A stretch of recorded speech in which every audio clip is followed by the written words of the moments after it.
Halo semua, selamat pagi, selamat datang para peserta webinar dimanapun Anda berada.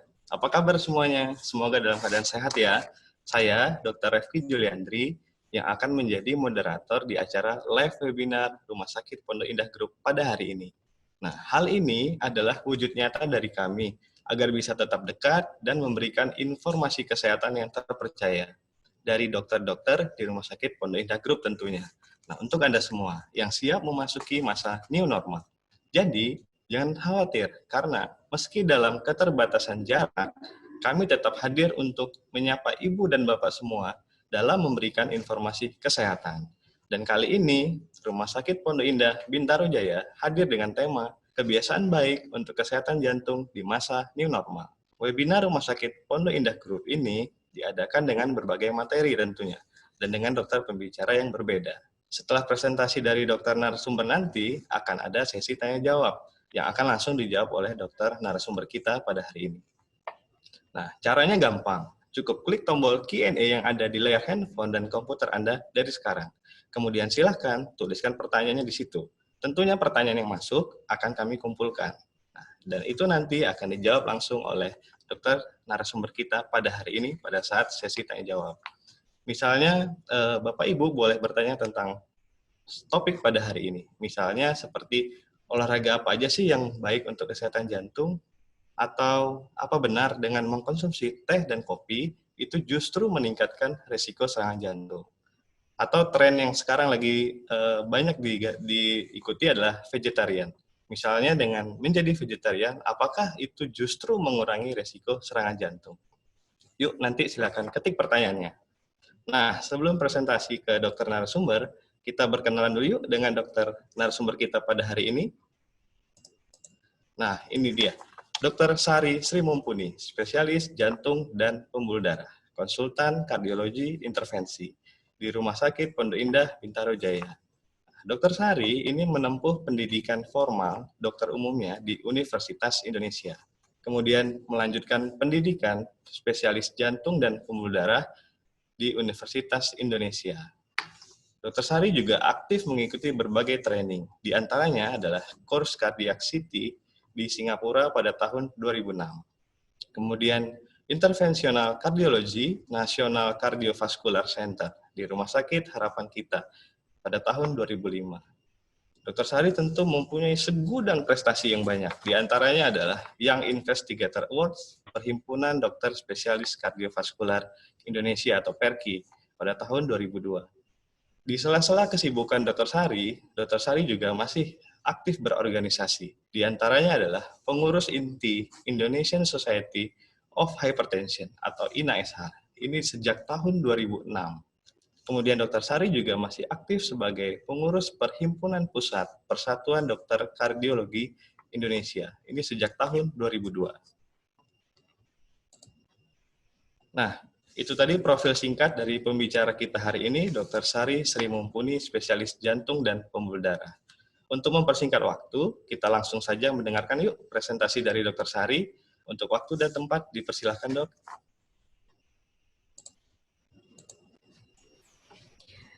Terima kasih Dr. Refki atas introduksinya yang sangat baik. Selamat pagi dan salam sejahtera kepada seluruh peserta webinar Rumah Sakit Pondok Indah Group pada siang hari ini. Apa kabar semuanya? Moga-moga selalu dalam keadaan sehat. Terima kasih kepada Rumah Sakit Pondok Indah Group yang telah memberikan kesempatan untuk berbagi mengenai hal-hal yang tren pada masa ini, yaitu tentang kebiasaan baik untuk kesehatan jantung di masa new normal. Sebelum kita masuk ke topik tersebut, izinkan saya menyampaikan apa-apa saja yang akan kita paparkan atau kita sharing pada siang hari ini, yaitu sekilas mengenai virus corona, kemudian nanti ada juga kita bahas sedikit mengenai penyakit jantung dan COVID-19, dan yang terakhir adalah bagaimana kita menghadapi new normal atau kebiasaan baru yang dalam masa pandemi COVID-19 ini. Sebelumnya akan saya sampaikan Kita kenal dulu sebaran kasus COVID-19 di Indonesia. Ini saya ambil dari WHO per tanggal 10 Juni 2020 di Indonesia. Kita lihat kasus-kasus yang masih banyak, yaitu yang warna merah pada sebagian Pulau Sumatera, hampir seluruh Pulau Jawa, Bali, dan Nusa Tenggara, kemudian di Papua, kemudian juga di Sulawesi Selatan, Sulawesi Utara, dan Kalimantan Selatan. Jadi dengan demikian, pantaslah waktu itu disebut bahwa kita jangan bepergian dulu keluar daerah dari tempat tinggal kita untuk mencegah penularan COVID-19. Bagaimana dengan penyebaran urutan provinsi terbanyak? Ternyata Jakarta dan Jawa Timur menjadi juaranya, yang merupakan kasus terbanyak di Indonesia. Bagaimana dengan sebaran kasus COVID-19 ini menurut golongan umur di Indonesia? Ini saya terima dari WHO, saya ambil dari WHO, data 3 Juni 2020. Ya, kita lihat di sini sebarannya presentasi, kemudian ada warna-warna di sini orange, abu-abu, kuning, biru, dan hijau itu adalah kelompok usia. Nah, kita lihat di sini bahwa kebanyakan kelompok usia yang terinfeksi kasus COVID-19 adalah di rentang usia 30 sampai hampir 60 tahun. Sedangkan yang usia lebih lanjut yaitu di atas 60 tahun terlihatnya lebih sedikit. Mungkin karena golongan usia ini sudah diwanti-wanti untuk tidak bepergian, kemudian tetap tinggal di rumah. Sedangkan kelompok usia yang lebih muda ini yang masih lebih aktif keluar rumah atau tidak menuruti kebijakan untuk stay home. Kemudian kita sekarang tak kenal maka tak sayang. Ini kira-kira lah si penyebab yang tak tampak kasat mata, tapi ini saya ambil dari CDC, diperbesar dengan mikroskop kilomikron. Jadi inilah si biang keroknya virus corona, di mana memang kenapa dibilang corona karena dia mempunyai kita sebutnya spike-spike ini ya di badan si virus itu. Makanya diberi nama virus corona. Yang paling berat virus corona itu menginfeksi organ paru. Jadi kalau para peserta webinar sekalian mendengar barangkali pasiennya sesak ya karena organ utama yang terdampak adalah paru-paru, di mana dia akan virusnya akan berikatan dengan gelembung-gelembung di paru-paru yang kita sebut alveoli. Disinilah dia akan merusak dinding gelembung-gelembung ini, sehingga pasiennya sesak, jaringan parunya rusak. Kadang-kadang pasien sampai harus mendapat alat bantu pernapasan. Inilah mungkin Bapak Ibu atau keluarga pernah mendengar atau ada keluarga jika ada dicurigai dengan suatu virus COVID, maka diminta untuk pemeriksaan CT scan. Inilah yang kita lihat atau dokter lihat gambaran yang disebut sebagai ground glass opacity, yaitu gambaran seperti kalau Bapak Ibu sekalian melihat gelas, kemudian bagian bawahnya itu akan kita lihat gambaran seperti bulat-bulat seperti ini warna putih. Ya, ini berarti gelembung-gelembung paru tadi sudah dirusak oleh virus corona, sehingga pertukaran oksigennya menjadi terhambat atau rendah sekali dan pasien akan sesak, kadang-kadang sampai harus pakai alat bantu pernapasan. Karena sudah kita kenal, maka sekarang saya akan beranjak ke fokus kita perbincangan adalah penyakit jantung dan COVID-19. Apakah ada hubungannya atau bagaimana? Sebelumnya sampai pembicaraan di hubungan tersebut, saya sedikit saja mengingatkan, mungkin Bapak Ibu kita akan lihat sebentar di sini apa sih serangan jantung itu. Serangan jantung itu terjadi di pembuluh darah jantung ya. Jadi ini kalau jantung, inilah adalah pembuluh darahnya. Jika pembuluh darah koroner tersebut tiba-tiba tersumbat oleh bekuan darah sehingga aliran darah berkurang atau tidak ada aliran sama sekali. Hal inilah yang menyebabkan rasa nyeri atau tidak nyaman di dada. Ya, jadi ini pembuluh darahnya, kemudian ini beku darahnya, ya, yang menyumbat sehingga tidak ada aliran darah dan tidak ada oksigen yang mengalir ke otot jantung. Apa yang dirasakan oleh pasien yang menderita serangan jantung koroner? Sangat bervariasi. Kadang-kadang bisa tidak bergejala, jadi tiba-tiba aja lagi tidur misalnya, lalu pagi-pagi dibangunkan sudah tidak bernyawa. Tapi banyakkan adalah merasakan sakit dada di sebelah kiri, disertai sesak napas atau gambaran payah jantung, yaitu napasnya tersengal-sengal. Atau juga akan penderita merasakan denyut jantung yang tidak teratur. Nah, ini yang tadi saya kemukakan, kemungkinan juga tidak bergejala tapi langsung tidak bernyawa atau meninggal mendadak. Ya. Apa yang harus dilakukan jika kita menemukan seseorang dengan serangan jantung mendadak?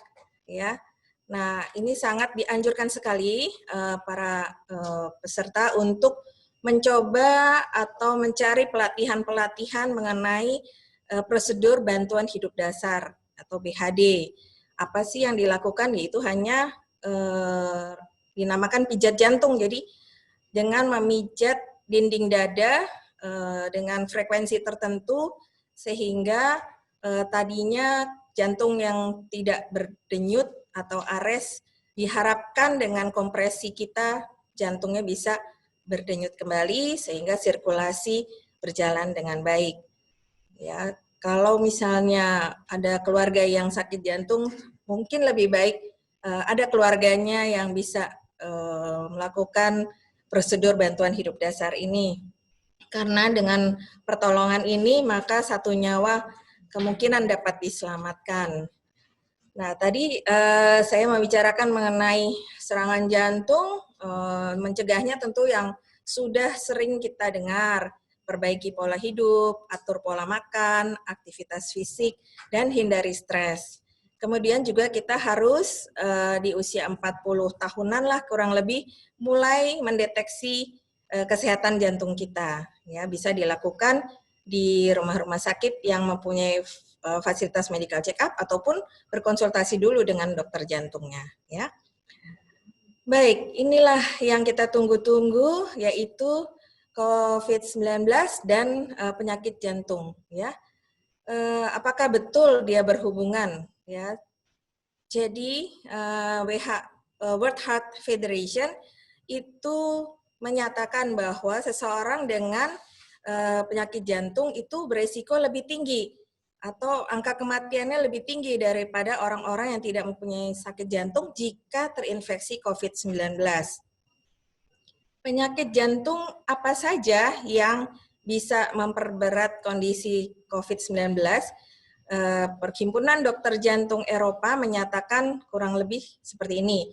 Itu pasien-pasien dengan gagal jantung, pasien-pasien yang menunggu daftar antrian untuk operasi bypass misalnya, atau operasi ganti katup misalnya, pasien dengan hipertensi, pasien dengan riwayat penyakit jantung koroner, coronary artery disease, penyakit-penyakit cerebrovascular disease, misalnya riwayat stroke, kemudian pasien-pasien dengan diabetes. Ya, kemudian ada faktor-faktor yang lain, tapi saya akan highlight di sini ya. Jadi pasien-pasien yang hipertensi, yang menunggu pembedahan, darah tinggi, penyakit jantung koroner, pernah stroke, dan diabetes. Jadi di World Heart Federation sini sudah menyatakan bahwa orang-orang dengan heart failure atau gagal jantung itu lebih rentan atau lebih mudah atau lebih berat jika terinfeksi COVID-19 ya. Kira-kira banyak sekali menjadi penyebab nomor satu terjadinya sering dirawat di rumah sakit ya. Apa yang bisa kita lakukan untuk melindungi keluarga atau pasien-pasien yang gagal jantung dari infeksi COVID-19? Sebenarnya tidak ada yang istimewa, jadi dianjurkan tetap cuci tangan, social distancing, kemudian jangan sering-sering meraba wajah kalau tangan kita kotor, kemudian kalau bersin atau batuk ditutup ya dengan tangan kita atau pakai masker ya. Kemudian segera mencari pertolongan dokter atau paling aman adalah stay home, tinggal di rumah. Tapi kalau ada gejala-gejala, jangan takut untuk mencari pertolongan dokter. Bagaimana dengan pasien hipertensi? Mungkin para peserta webinar ada yang pernah mendapat broadcast ya. Jadi mengenai obat-obat hipertensi, bahaya katanya nanti jadi infeksi COVID dengan minum obat hipertensi. Jadi jangan percaya hal-hal yang seperti itu. Dengan ini saya tegaskan bahwa pasien-pasien hipertensi tetap harus minum obat hipertensinya. Dan obat yang disebut golongan ACE atau ARB itu tidak menyebabkan terjadinya kita terinfeksi COVID-19. Malahan, kalau kita berhentikan obat tersebut, maka kalau kita menjadi tensinya naik, malah jadi serangan jantung, stroke, dan lain-lain. Ya, jadi malah memperberat. Jadi juga disarankan untuk memonitor tekanan darah di rumah kalau punya alat bantu untuk mengukur tensi. Ya, kalau misalkan ragu-ragu, jangan apakah tensi saya bagus atau obatnya bagaimana, harus terus atau dikurangin, itu juga jangan ragu-ragu untuk konsultasi ke dokter. Ya. Nah, ini yang dianjurkan pasien-pasien yang ada riwayat jantung, jadi cukup minum, tetap bergerak, atau di sekeliling taman, atau di rumah, atau mencoba dengan olahraga yang lewat online, ya, terus juga berkomunikasi mungkin dengan teman-teman, tapi dengan virtual saja, kemudian membaca, kemudian yang tidak dianjurkan adalah jangan baca-baca banyak pesan-pesan yang tidak betul, ya, nanti stres. Ya, kemudian ya latihan tetap, pernapasan, kemudian makan makanan yang bergizi, dan mencari hobi, ya, hobinya ditekuni. Ada pasien saya yang tadinya biasa main gitar, terus lama nggak main gitar, kemudian mencari lagi gitarnya dan mulai lagi menyalurkan hobi main gitarnya, ya, misalnya seperti itu. Baik, kemudian itulah sekilas mengenai penyakit jantung dan infeksi COVID-19. Nah, akhir-akhir ini banyak juga posting atau pengumuman dari pemerintah mengenai new normal atau bahasa Indonesianya kenormalan baru. Apa sih yang baru dengan istilah new normal ini? Ya, ini new normal atau kenormalan baru. Sudah didengung-dengungkan, ini saya ambil dari satu postingan atau berita di Okezone Mei, ya, itu sudah mulai ada tulisan-tulisan mengenai new normal di tengah pandemi COVID-19. Ya, apakah new normal atau kenormalan baru itu? Saya kutip pernyataan dari Ketua Tim Pakar Gugus Tugas Percepatan Penanganan COVID-19, itu Bapak Wiku Adhisa Smita. Yang disebut kenormalan baru adalah perubahan perilaku untuk tetap menjalankan aktivitas normal sehari-hari dengan ditambah menerapkan protokol kesehatan guna mencegah penularan COVID-19. Jadi nggak ada yang berubah aktivitas normal, tapi ditambah protokol kesehatan. Ya. Kenapa kita perlu beberapa kewaspadaan? Belum pada masa pandemi ini, yaitu kewaspadaannya adalah karena dari data-data yang saya kemukakan tadi, angka penularan atau infeksi COVID-19 itu belum menurun, atau angka kejadiannya belum melandai. Ya, kemudian ada kebijakan pemerintah yang katanya banyak masyarakat ekonomi yang kesusahan dengan mestinya di PSBB, tidak bisa berjualan di pasar, tidak bisa buka toko, misalnya begitu. Jadi pemerintah memikirkan untuk mulai menggerakkan perekonomian rakyat. Di masa new normal ini, jadi kita belum lewat masa pandeminya, tapi kita dihadapkan pada belum ditemukan obat definitif untuk penyakit COVID-19. Juga vaksin virus untuk virus coronanya itu belum ditemukan. ya sudah banyak penelitian-penelitian, tapi kemungkinan masih jalannya masih panjang karena masih harus dicobakan pada manusia, dan itu tidak mudah, biaya tinggi ya, dan perlu kepercayaan yang tinggi untuk memulai vaksin ini ke masyarakat. Jadi kemungkinan paling cepat tahun 2021. Nah, ini WHO ya menyatakan bahwa apakah ada yang saya kemukakan tadi ya, ada obat yang khusus untuk mencegah atau mengobati virus corona. Dan ternyata sampai saat ini belum ada obat yang spesifik yang direkomendasikan untuk mencegah atau mengobati virus corona atau penyakit COVID-19 ini. Ya, tapi orang-orang yang kena infeksi mendapat obat-obat penunjang yang dipikirkan bisa menyembuhkan virus corona, tapi definitifnya belum ada. Ya. Baik, kita kembali ke new normal. Jadi kan kebiasaan sehari-harinya nggak berubah, hanya protokol kesehatannya yang ditambah, yaitu apa? Menggunakan masker, mengurangi kontak fisik dengan orang lain, menghindari kerumunan, bekerja atau sekolah dari rumah ya, ini lagi kalau nggak salah hari ini atau beberapa hari akan diumumkan kebijakan pemerintah mengenai sekolah ya, bagaimana anak-anak kita itu nanti sekolah di masa new normal. Kemudian jangan ini yang selalu juga yang protokol kesehatan itulah cuci tangan dengan air yang mengalir ya, dan sabun ya, jangan air yang dikobokan misalnya atau tanpa sabun. Nah, sabunnya apa? Apa saja boleh, tidak perlu sabun antiseptik. Kalau tidak menemukan tempat cuci tangan yang ideal, makanya kemana-mana bawalah larutan antiseptik ya, hand sanitizer sekarang banyak dijual dalam kemasan-kemasan yang mudah dibawa kemana-mana. Ini beberapa hal yang saya kutip dari beberapa media sosial, yaitu new normal juga berarti ada pembatasan interaksi sosial. Ini misalnya makan di restoran, jadi kita nggak bisa ngobrol hadap-hadapan, kita mau sendirian aja di satu meja.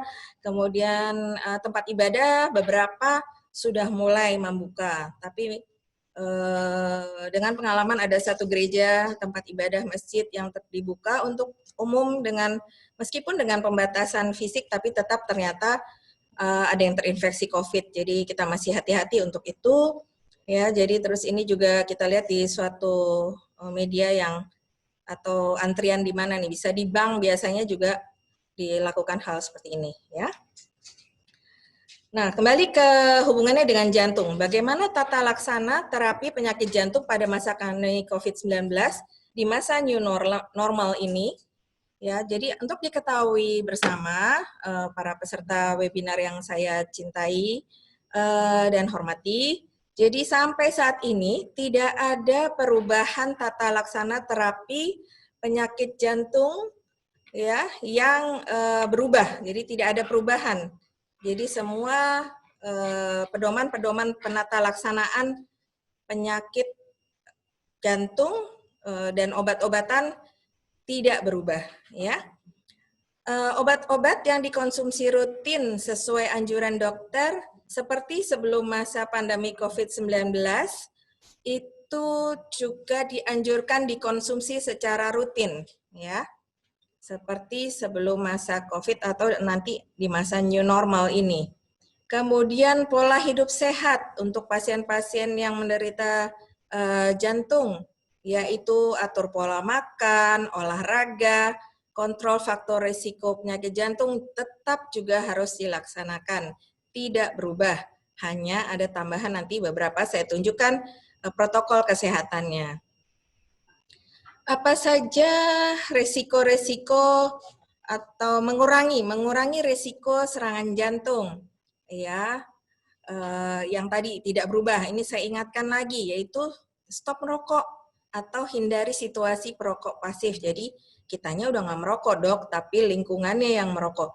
Mudah-mudahan dengan situasi new normal nanti banyak orang-orang yang sadar untuk berhenti merokok. Kemudian kontrol tekanan darah jika Anda hipertensi. Berapa sih normalnya tekanan darah itu? Ini ada angkanya yaitu di bawah 140 dan di bawah 90 ya. Itu yang disebut tekanan darah normal. Kalau kita seorang hipertensi di masa pandemi minum obat, mungkin stres ya, maka mungkin tensi kita agak naik. Nah, itu di atas 140, di atas 90 atau ya, bisa juga atau maka peserta sekalian Anda harus konsultasi ke dokter ya. Konsumsi makanan sehat seperti apa sih? Seperti biasa, tidak ada yang berubah. Makanan rendah lemak trans dan saturated, rendah garam, rendah gula atau karbohidrat. Kemudian olahraga juga tetap dilakukan, misalnya intensitas sedang. Intensitas sedang itu 150 menit per minggu, ya.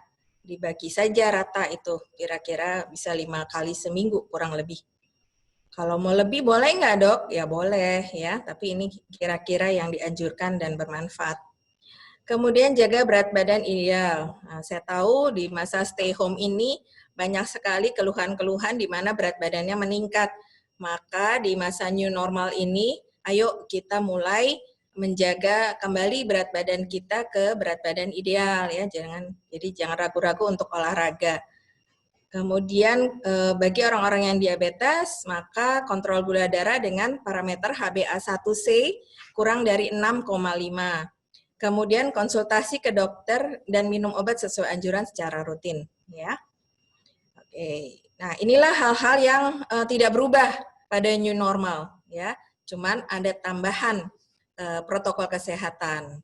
Nah, ini saya kutip kami Perhimpunan Dokter Jantung DKI Jakarta, karena sudah di masa new normal ini, maka diharapkan pasien-pasien kembali ke kontrol ke rumah sakit. Jadi seperti pengalaman saya di poliklinik di Rumah Sakit Pondok Indah, pasien-pasien yang terakhir ketemu dokter itu ada yang sudah kontrolnya kan sudah stabil 3 bulan sekali misalnya begitu, maka harusnya mereka akan kembali di bulan Mei.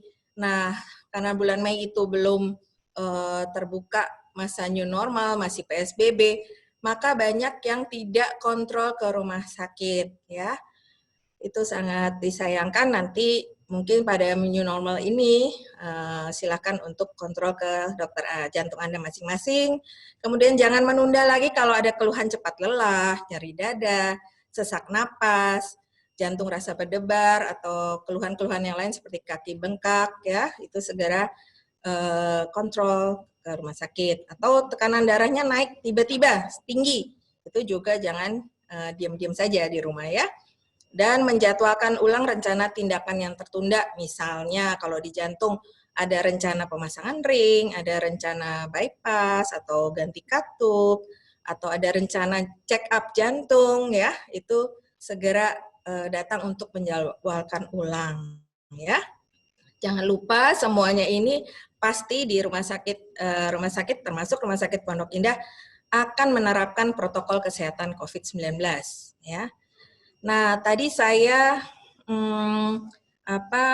menyebutkan beberapa contoh kasus, ini saya highlight lagi, yaitu di mana waktu masa PSBB, pasien tidak ke rumah sakit, takut ke rumah sakit, mengakibatkan putus obat atau tidak minum obat rutinnya. Apa yang terjadi? Maka pasien datang dengan suatu kegawatan jantung atau kegawatan yang lain, pembuluh darah yang lain seperti stroke. Baru saja beberapa hari yang lalu ada seorang wanita usia 52 tahun, tadinya baik-baik saja, sehat, terkontrol dengan minum obat hipertensi. Tapi bulan Mei saat dia harus kontrol ke rumah sakit, dia masih takut ke rumah sakit. Akhirnya 1 bulan dia tidak minum obat. Dan beberapa hari lalu sangat disayangkan sekali datang ke poliklinik saya dengan keluhan kelemahan anggota gerak yang sebelah kiri. Nah, begitu saya periksa, kita curiga pasien ini karena tensinya tinggi, tidak minum obat, maka dia menderita stroke. Nah, sayang sekali ya, yang seperti ini sedang bertahun-tahun dia sudah terkontrol dengan minum obat, hanya karena takut tidak minum obat, akhirnya menderita kegawatan pembuluh darah otak.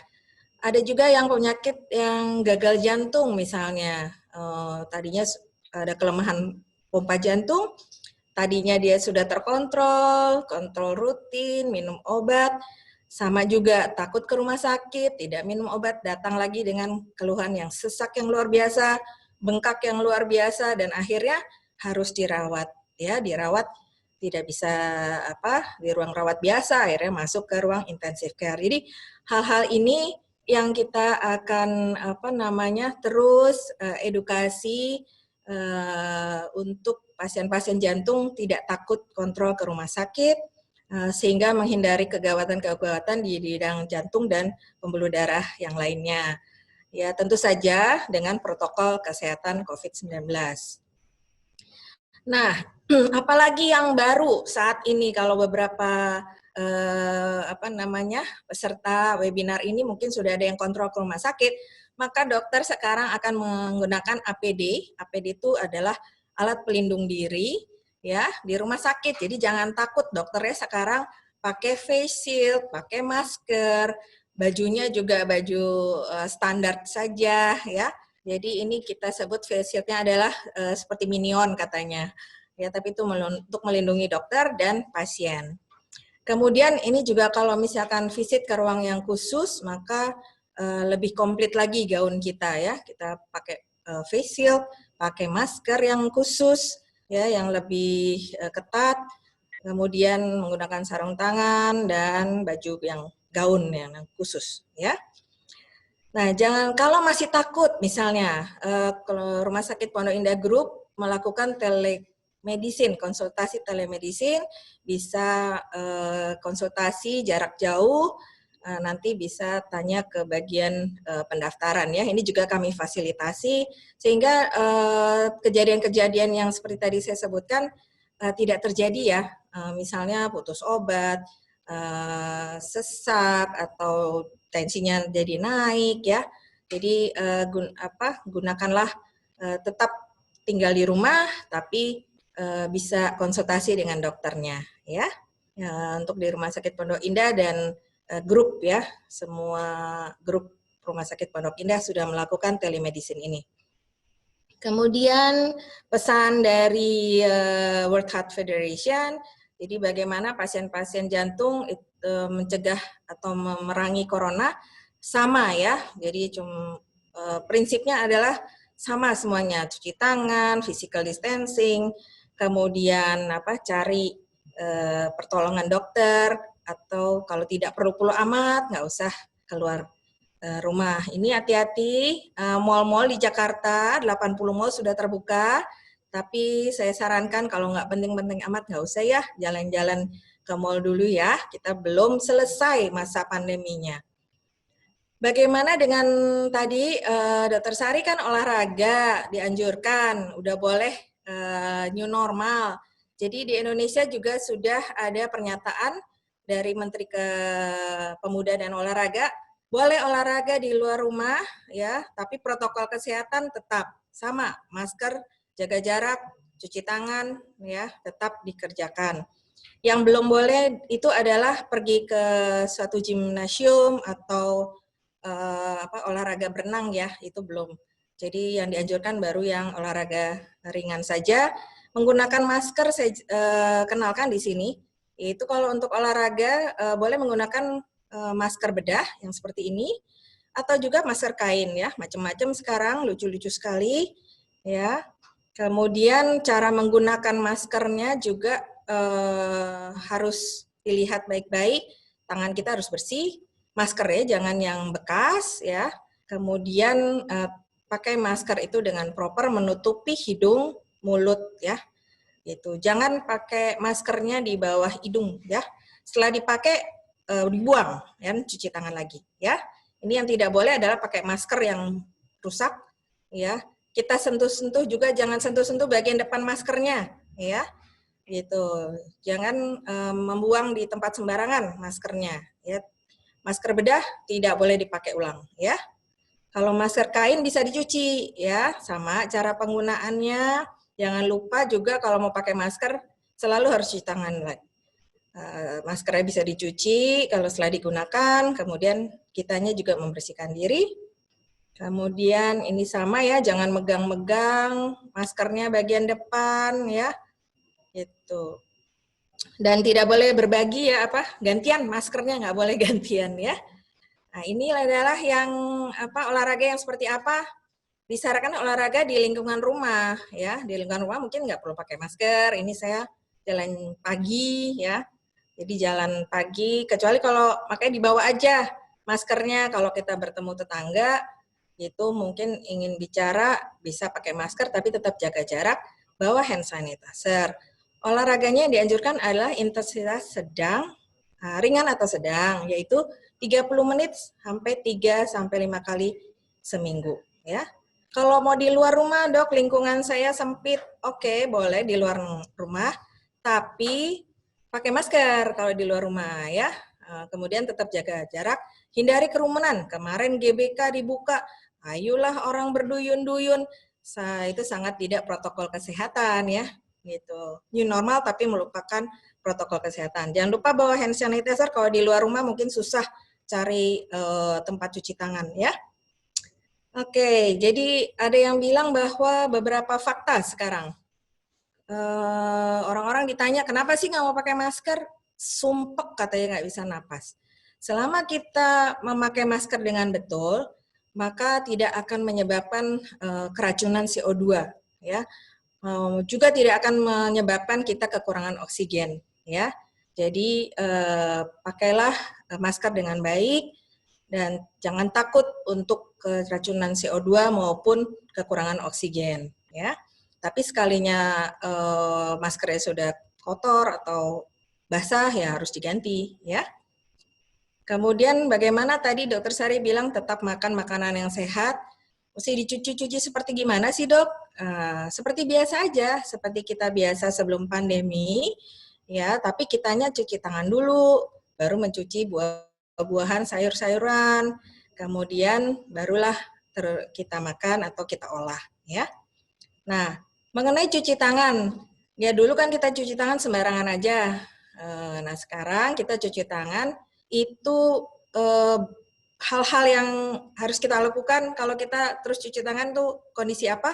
Kalau kita habis batuk, kita bersin, kemudian habis membantu orang sakit, kemudian ini tadi kalau kita mau nyiapin makanan, cuci tangan dulu. Sebelum makan, cuci tangan. Habis di toilet, cuci tangan, dan lain-lainnya ya. Kita lihat bahwa kita harus sering-sering cuci tangan sekarang, meskipun dulu juga kita lakukan. Nah, akhir-akhir ini mengenai disinfektan, jadi disinfektan tidak dianjurkan untuk ke badan kita ya. Disinfektan ini hanya untuk seperti Biclean ya, saya boleh nyebut nama, itu kan bleaching ya, ada klorinnya, itu nggak boleh disemprotkan ke badan kita ya, bahaya sekali. Itu hanya boleh untuk membersihkan barang-barang ya. Nah, mengenai usia, jadi kalau kita lihat WHO menganjurkan seluruh kelompok usia. Kemarin Ikatan Dokter Anak Indonesia, juga Dr. Aman Bakti Pulungan sangat meminta perhatian untuk anak-anak karena dulu kan dibilangnya anak-anak tidak terinfeksi, tapi ternyata banyak juga anak-anak yang terinfeksi COVID.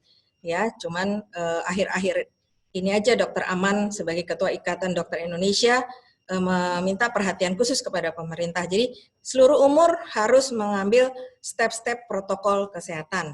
Ya. Nah, ini yang terakhir saya rasa slide saya. Jadi jangan stres ya. Bagaimana jangan stres, Dok? Nggak kerja, nggak ada penghasilan gitu ya. Oke, kita berdoa semoga semua ini cepat berlalu.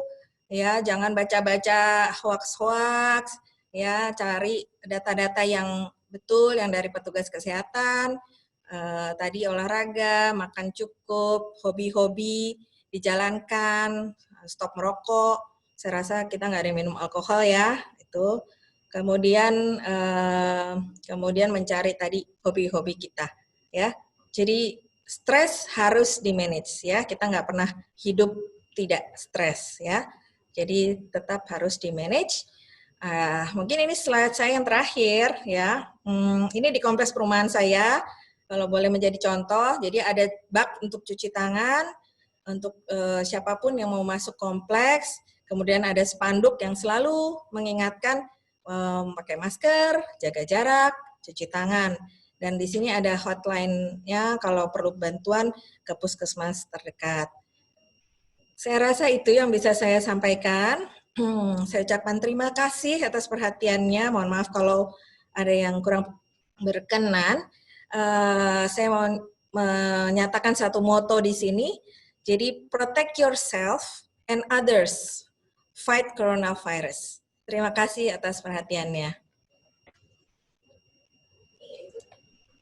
Baik, terima kasih Dr. Sari atas presentasinya. Presentasi yang sangat menarik, Dok. Sangat lengkap terkait jantung, terkait kebiasaan kita sehari-hari, termasuk cara memasak gitu. Nah, sebelum kita memasuki sesi tanya jawab atau sesi question and answer, sebagai informasi, Dr. Sari berpraktik di klinik jantung Rumah Sakit Pondok Indah Bintaro Jaya. Nah, selama masa pandemi COVID, tentunya ada penyesuaian jadwal praktik. Jadi, Bapak Ibu bisa menghubungi call center kami untuk appointment ke Poli Dr. Sari. Jadi, jika Anda mau berkonsultasi langsung, tidak perlu cemas. Tadi Dr. Sari menekankan beberapa kali, banyak pasien-pasiennya yang khawatir atau takut untuk datang ke rumah sakit karena dipikirkan takut tertular COVID atau tertular corona gitu. Bahkan di emergensi juga beberapa pasien itu ada yang 3 bulan, 4 bulan, bahkan terakhir 6 bulan itu takut kontrol. Akhirnya timbul penyakit yang baru. Nah, Rumah Sakit Pondok Indah Group itu berkomitmen untuk melakukan berbagai upaya sehingga Anda tetap sehat tanpa cemas. Baik, kita sudah mendengarkan tadi materi dari Dr. Sari terkait kebiasaan baik untuk kesehatan jantung di masa new normal. Nah, saya juga mencatat beberapa poin menarik, Dok, di sini. Gitu, usia produktif ternyata usia paling tinggi berisiko untuk tertular COVID karena mereka masih usia produktif, tentunya aktif aktivitas keluar rumah. Gitu. Terus juga untuk pasien-pasien yang mempunyai masalah jantung, tentunya ada beberapa hal yang perlu diperhatikan, kemudian juga ada beberapa hal yang perlu dilakukan untuk mencegah timbulnya penyakit baru. Kemudian juga obat rutin tentunya tetap harus dilanjutkan. Jangan sampai karena takut ke rumah sakit, akhirnya tidak rutin berobat, obat rutin tidak diminum. Gitu. Nah, untuk new normal, pada intinya adalah sama, kebiasaan-kebiasaan yang sama, tapi dengan tambahan protokol kesehatan. Hand hygiene, physical distancing, penggunaan masker.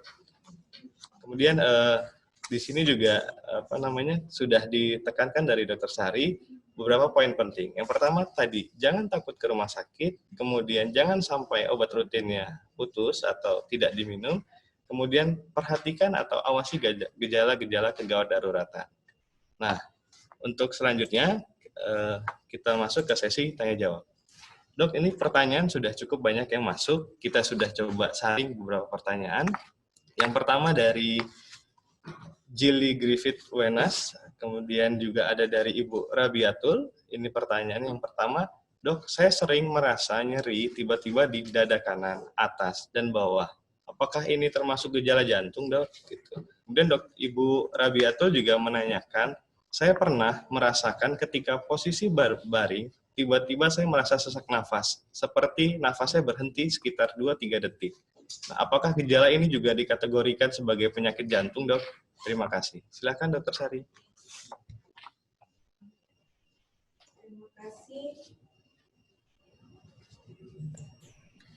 Terima kasih, Dr. Revi.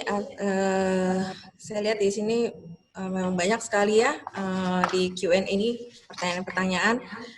Saya akan mencoba mungkin mewakili juga para peserta webinar yang lain.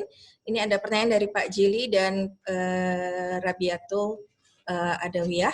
Jadi kalau saya simpulkan di sini adalah apa sih gejala-gejalanya orang penyakit jantung. Jadi yang kita sebutkan adalah tadi adalah gejala serangan jantung kalau disebabkan oleh penyakit diduga oleh koroner ya, sumbatan atau penyempitan pembuluh darah jantung.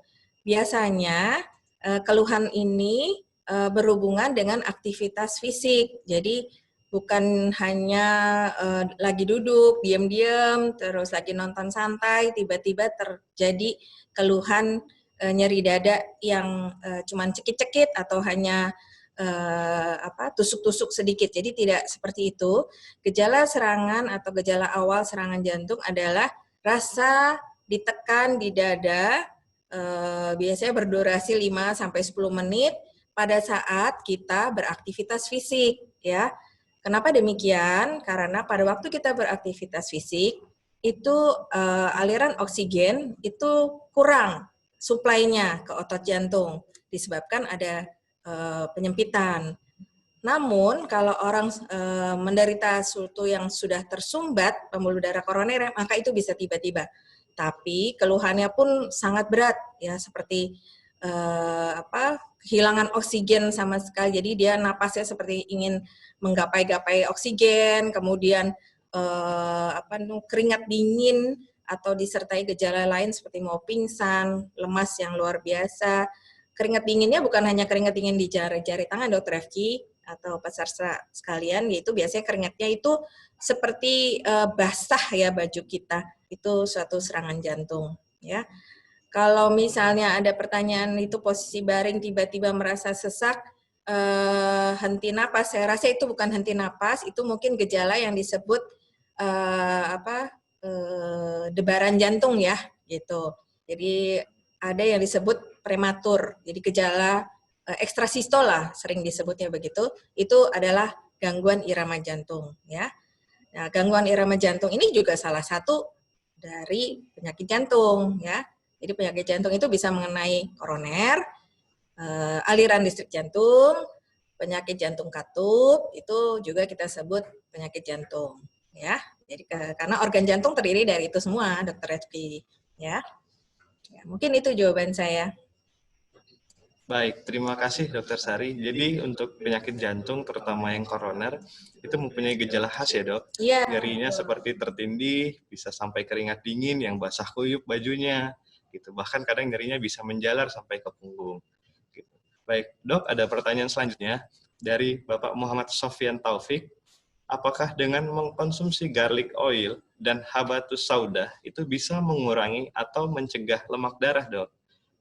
Pertanyaan selanjutnya dari Melanie, dok, apakah ada vitamin yang dapat dikonsumsi untuk mencegah terjadinya heart spasm?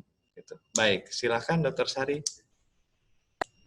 Ya, terima kasih Dr. Refki. Jadi ini Bapak Sofyan dan Ibu Melanie ya, itu mungkin menghubungkan apakah vitamin ya dan herbal ya barangkali ini ya yang dimaksud dengan jadi bukan obat yang bukan obat dokter ya. Jadi ada garlic oil misalnya itu dari apa nih maksudnya bawang putih dan habatus sauda. Jadi begini Bapak Ibu sekalian, kami para dokter jantung akan memberikan terapi sesuai dengan pedoman-pedoman yang bisa kita percayai. Misalnya kita mempercayai di Indonesia Perhimpunan Dokter Jantung se-Indonesia membentuk suatu pedoman pengobatan kolesterol. Nah, dari mana? Kita menganut penelitian-penelitian dari Amerika, dari Eropa gitu. Jadi kita seragamkan mengikuti pedoman-pedoman tersebut. Nah, dari pedoman-pedoman tersebut menyatakan bahwa penurun obat kolesterol adalah maksud saya mengurangi atau mencegah atau mengontrol lemak darah itu dengan obat-obatan yang sudah terbukti secara ilmiah bisa menghindari seseorang dari serangan jantung dan penyakit pembuluh darah lainnya gitu. Jadi kalau misalkan pertanyaannya adalah apakah konsumsi garlic oil dan habatus sauda atau herbal yang lainnya bisa mengurangi atau mengurangi lemak darah, itu mungkin perlu ada tambahan penelitiannya yang bisa menyatakan dengan kepercayaan yang tinggi bahwa garlic atau herbal atau apapun vitamin yang bisa mengurangi lemak darah. Mungkin lemak darahnya ya intinya adalah gini, mungkin lemak darahnya berkurang, bisa juga mengurangi mengurangi atau mencegah penumpukan lemak. Tapi apakah obat atau suplemen atau herbal ini terbukti untuk mencegah penyakit jantung dan pembuluh darah lain gitu. Itu yang kalau kami di medis, maka dengan terapi yang kita berikan, kita mempunyai kepercayaan karena ada studi-studinya yang menunjukkan kebaikan bahwa kalau kita menurunkan kolesterol dengan obat dokter begitu. Dr. Refki kira-kira ya. Kemudian kalau vitamin dapat mencegah heart spasme, mungkin tidak ada ya kalau vitamin ya. Kalau heart spasm itu maksudnya kali pembuluh darah koronernya yang mengalami penyempitan itu dengan obat. Tapi kalau vitamin tertentu yang sudah direkomendasi juga oleh pedoman-pedoman yang kita ikuti, misalnya antioksidan, itu maksudnya adalah menyehatkan pembuluh darah ya, sehingga mencegah serangan jantung, stroke gitu ya. Tapi apakah dia mencegah heart spasm? Kita belum punya datanya ya. Terima kasih Dr. Refki. Baik, terima kasih Dr. Sari jawabannya. Jadi garlic oil dan habatus sauda sendiri belum ada penelitiannya ya dok yang terkait untuk mengurangi atau mengatasi lemak darah. Mengurangi mungkin ya, kalau kita periksa di lab Dr. FG, mungkin lemak darah kita berkurang. Tapi intinya adalah kalau kita mengkonsumsi sesuatu, itu harus yakin juga apa yang kita konsumsi itu akan bermanfaat untuk jangka panjang gitu. Jadi bukan hanya angkanya yang kita turunkan. Ya, kita senang angkanya turun, kolesterolnya, tapi apakah yang kita minum itu mempunyai manfaat sesuai penelitian-penelitian itu. Kalau misalkan ada penelitiannya herbal-herbal itu, ya mungkin suatu saat akan masuk ke pedoman dokter ya. Baik, terima kasih Dr. Sari. Dok, masih ada lanjutan pertanyaan dari Lauren. Dok, apakah aman jika ke RSPI supaya mama saya bisa berkonsultasi ke Dr. Sari? Wah, ini sepertinya pasien rutin dokter nih dok. Kemudian juga ada pertanyaan selanjutnya dari Carla Hutapea. Selamat siang dokter, ayah saya usia 61 tahun, riwayat pasang ring sekitar tahun 2017, sehingga ada minum obat rutin. Sampai sekarang belum berani untuk kontrol karena khawatir. Nah, selama ini hanya mengulangi resep yang ada. Apakah masih aman dok? Gitu. Apakah baiknya kontrol dulu atau hanya mengulangi resep sebelumnya? Ayah saya tidak ada keluhan sama sekali untuk saat ini dok. Baik, ini pertanyaan yang mungkin juga banyak dipertanyakan karena banyak sekali pasien-pasien yang khawatir dok rumah sakit dok. Silakan Dr. Sari. Iya, Dr. Refki. Jadi seperti saya contohkan di kasus-kasus tadi ya, saya 2 kasus contohkan. Karena takutannya pergi ke rumah sakit sehingga kehabisan obat, dan rata-rata obat-obat jantung itu tidak bisa dibeli bebas kan, harus dengan resep dokter. Jadi secara prinsipnya Rumah Sakit Pondok Indah Group itu saat ini memiliki prosedur kesehatan untuk semua pasien dan pengunjung ya. Kami menerapkan dan memonitor prosedur pencegahan infeksi di seluruh Rumah Sakit Pondok Indah Group. Ya, jadi Bu Lauren, Bu Carla, ayahnya, prosedur itu antara lain kalau mau datang ke rumah sakit, pasien dan pengantarnya harus pakai masker. Terus di screening dulu di pintu masuk, nanti mendapat namanya ini ditanya dulu. Seperti saya ini mendapat stiker warna hijau, berarti kita aman untuk masuk ke area rumah sakit ya. Kemudian para petugasnya juga mempunyai atau memakai standar alat pelindung diri yang sesuai standar. Kemudian cuci tangan, hand sanitizer kita ada di mana-mana. Jadi setiap orang yang akan bersentuhan habis memegang sesuatu akan tidak sulit untuk melakukan hand hygiene ya. Kemudian jangan takut juga barang-barangnya atau alat-alat untuk pemeriksa kesehatan itu didisinfeksi secara rutin dan memakai bahan-bahan yang berstandar internasional. Kemudian jangan takut kerumunan, tadi kan pakai masker udah, physical distancing, nah ini. Jadi lebih baik membuat appointment Dr. Refki supaya tidak banyak kerumunan di ruang tunggu pasien ya. Jadi bikin appointment ke call center. Jadi nyaman juga bagi setiap orang yang berkunjung ke Rumah Sakit Pondok Indah. Ya. Jadi saya rasa saya sudah menjawab ya, Bu Loren dan Carla. Untuk ayahnya, kalau sudah lama tidak periksa ke dokter, lebih baik ke rumah sakit, karena harus ada beberapa hal yang mungkin telemedicine bisa, tapi kadang-kadang kita harus perlu EKG misalnya gitu, pemeriksaan fisik. Nah, itu yang terbatas dengan telekonsultasi. Jadi silahkan datang ke rumah sakit ya, meskipun tidak ada keluhan. Ya, kadang-kadang dokter yang akan menemukan nanti keluhannya sehingga perlu menyesuaikan obat-obatannya. Demikian Dr. Refki. Baik, terima kasih Dr. Sari. Ya dok, di IGD pun termasuk di Poli juga Rumah Sakit Pondok Indah Group itu berkomitmen memiliki prosedur kesehatan, mulai tadi screening di pintu masuk, pengukuran suhu tubuh, penggunaan masker, kemudian hand hygiene, bahkan untuk antrian di Poli pun dipikirkan oleh Rumah Sakit Pondok Indah Group dengan cara membuat sistem antrian sehingga tidak terjadi penumpukan atau kerumunan di ruang tunggu Poli. Nah, dok, pertanyaan selanjutnya dok, ini ada 3 sekaligus. Yang pertama dari Bapak Salahuddin Abadi. Pak Salahuddin menanyakan 3 pertanyaan nih dok. Yang pertama, jenis olahraga yang baik untuk menjaga kelancaran darah untuk usia 50 tahun ke atas apa nih dok? Sebelumnya di slide dokter mungkin sudah sempat disampaikan bahwa olahraga yang dianjurkan intensitas ringan, sedang, frekuensinya mungkin 150 kali dalam 150 menit dalam 1 minggu. Kemudian juga untuk makanan yang direkomendasikan dan yang harus dihindari untuk penyakit jantung ini apa aja dok? Kemudian juga Pak Salahuddin sendiri adalah pasien yang mempunyai penyakit asam lambung, tapi sering merasa cemas sakit jantung. Bagaimana dok membedakannya antara sakit lambung dan sakit jantung? Kemudian juga pertanyaan selanjutnya dari Krisna Wibawa. Selamat siang dokter, saya sempat mengeluh ada nyeri di dada bagian bawah.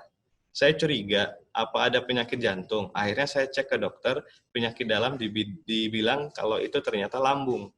Nah, ini pertanyaan mirip dok. Apa perbedaan nyeri dada pada penyakit jantung dan penyakit lambung? Kemudian juga pertanyaan selanjutnya dari Ida Farida. Bagaimana membedakan antara GERD atau asam lambung yang reflux dengan penyakit jantung? Mohon penjelasannya. Baik, silakan Dr. Sari.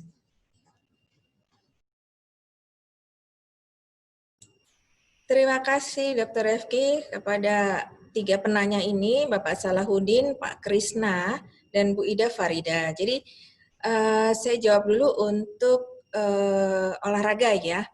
Jadi olahraga yang bermanfaat untuk kesehatan jantung antara lain yang bersifatnya kardio. Nah, dihubungkan dengan masa new normal ini, maka diizinkan untuk mulai bergerak di luar rumah, ya.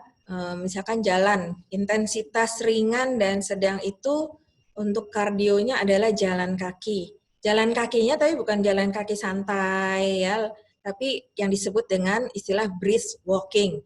Jadi di mana kira-kira kalau baru mau mulai misalnya setengah jam saja, ya minimal 3 kali seminggu dengan gerakan jalannya bukan jalan santai tapi brisk walking, ya.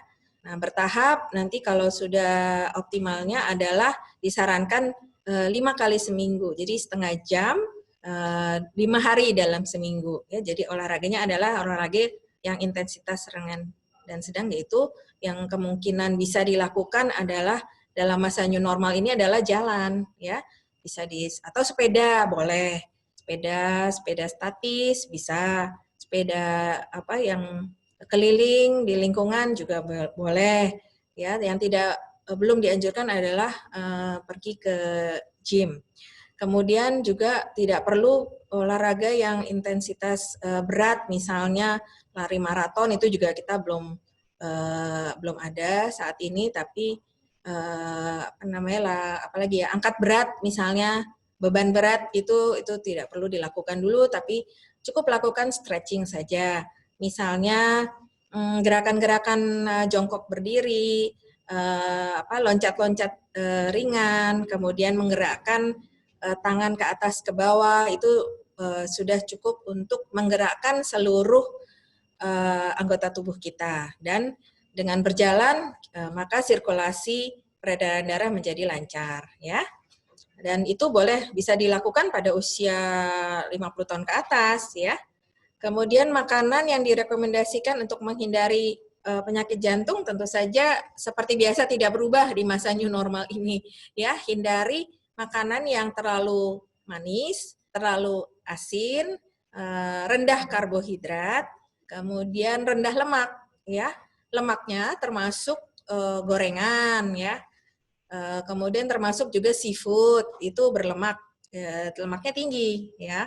Jadi makanan disarankan banyak sayur dan buah-buahan yang berserat, sehingga tidak mudah terjadi penumpukan plak di pembuluh darah jantung oleh makanan-makanan yang lemak tinggi. Dan kalau rendah garam, supaya bukan berarti tawar ya, rendah garam, tidak asin, tidak menambahkan kecap asin gitu, untuk menjaga tekanan darah kita tidak melonjak tinggi. Kemudian yang tidak terlalu manis-manis untuk mencegah supaya kadar gula darah kita juga baik, ya. Jadi itu yang bisa saya jawab. Kemudian yang untuk ketiga penanya ini menanyakan ya, antara sakit lambung sama sakit jantung ya, Dokter Efki ya. Jadi saya kemukakan lagi bahwa kalau sakit jantung atau yang diduga jantung itu biasanya lebih khas dia. Terasa ditekan di dada, berlangsungnya 5-10 menit ya, rasa dihimpit begitu ya. Dan munculnya biasanya seperti ini, oh kita olahraga bisa setengah jam lancar, tapi ini kok baru 5-10 menit rasanya dadanya udah sesek ya, udah nggak nyaman, udah kayak dihimpit, maka mungkin itu salah satu gejala yang perlu kita waspadai ya. Nah, kemarin pernah beredar juga ini Dokter Rifki mengenai gara-gara GERD jadi meninggal begitu ya. Jadi GERD itu adalah murni asam lambung yang berbalik ke pencernaan bagian atas ya. Sedangkan kalau nyeri dada jantung itu disebabkan oleh sumbatnya pembuluh darah atau penyempitan pembuluh darah. Jadi itu dua hal yang sangat berbeda ya. Jadi biasanya lakukanlah cek ke jantung dulu karena serangan jantung atau penyakit jantung yang paling fatal ya, bukan berarti meremehkan penyakit yang lain, tapi saya sarankan check up dulu untuk apakah ini curiga jantung atau enggak ya, minimal dengan EKG. Tapi kalau udah usia 40 tahun ke atas disarankan untuk melakukan check up-nya ditambah dengan uji latih jantung dengan beban, yaitu treadmill ya, treadmill test. Karena dengan treadmill itu kan jantung kita berdetak lebih cepat sehingga pasokan oksigennya lebih banyak. Nah, kalau pembuluh darah kita ada penyempitan, maka rekaman jantung yang dimonitor itu mungkin bisa menunjukkan sesuatu. Nah, itulah nanti bisa dikerjakan sebagai deteksi dini. Kalau misalkan dokternya curiga, maka akan dituntaskan dulu untuk pemeriksaan jantungnya yang lebih spesifik. Tapi kalau dokternya sudah yakin, dokter jantungnya ini bukan sesuatu yang berasal dari jantung, maka bolehlah dikonsultkan kembali obat-obatan untuk sakit mahnya. Demikian Dokter Efki, jawaban saya. Baik, terima kasih banyak Dokter Sari. Jadi memang masalah GERD dan serangan jantung ini banyak dikeluhkan dok sama pasien-pasien atau sama masyarakat karena gejalanya yang kadang sangat mirip, tapi memang bisa kita bedakan karena serangan jantung mempunyai ciri khas ya dok. Gitu. Nah biasanya pasien-pasien yang mempunyai gejala GERD atau menyerupai gejala serangan jantung memang dibutuhkan pemeriksaan rekam jantung ya dok atau EKG untuk memastikannya. Baik. Terima kasih bagi peserta yang sudah bertanya. Gitu ya. Untuk selanjutnya kita akan memasuki penutupan. Jadi tadi total pertanyaannya tadi belum bisa semua kita jawab. Mohon maaf sebelumnya karena masih ada sekitar 200 pertanyaan yang belum kita jawab.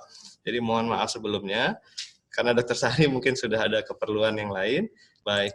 Nah untuk selanjutnya, kami berharap apa yang sudah disampaikan oleh Dr. Sari tadi sangat berguna bagi Ibu Bapak peserta webinar untuk memasuki masa new normal. Nah, ikuti terus webinar Rumah Sakit Pondok Indah Group selanjutnya. Besok itu ada webinar Rabu 17 Juni jam 10 pagi membahas mengenai masalah pada awal menyusui. Itu dimulai jam 10 pagi. Tentunya dengan konselor laktasi Rumah Sakit Pondok Indah, Dr. Meutia Ayu Putri. Nah, terkait tadi untuk protokol kesehatan di Rumah Sakit Pondok Indah Group, di Instagram Rumah Sakit Pondok Indah, di situ juga sudah diposting atau diupload beberapa video mengenai prosedur kesehatan. Di situ bisa dilihat sendiri. Cek Instagramnya di @rspondokIndah. Nah, untuk registrasi webinar besok, bisa registrasi di alamat bit.ly/masalah awal menyusui. Sekian dari kami, mohon maaf apabila ada kekurangan selama berlangsungnya webinar hari ini.